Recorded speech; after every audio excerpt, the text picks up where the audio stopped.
Nagpasalamat si Pangulong Ferdinand R. Marcos Jr. sa United Arab Emirates dahil sa higit 200 Pinoy na nabigyan ng pardon kasunod ng pagdiriwang ng 53rd National Day celebration ng Gulf State.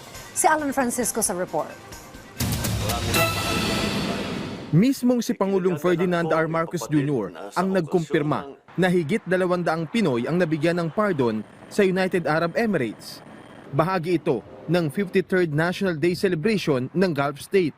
Ikinagagalak kong ipabatid na sa okasyon ng ika-53 National Day ng United Arab Emirates, 220 Pilipino ang pinagkalooban ng pardon ni kanyang kamahalan Sheikh Mohammed bin Zayed Al Nahyan. Iginiit ng Chief Executive na ang pagbibigay ng pardon ay simbolo ng matibay na relasyon ng Pilipinas at UAE.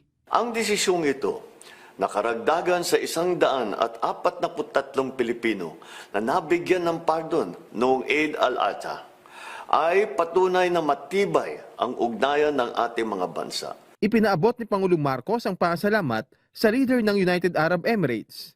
We extend, of course, our heartfelt gratitude to His Highness Sheikh Mohammed bin Zayed Al Nahyan and Prime Minister Sheikh Mohammed bin Rashid Al Maktoum, whom I also had the honor to meet for this very compassionate gesture. Sa ngayon, hiling ni President Marcos ang ligtas sa pag-uwi ng higit 200 Filipino mula sa UAE.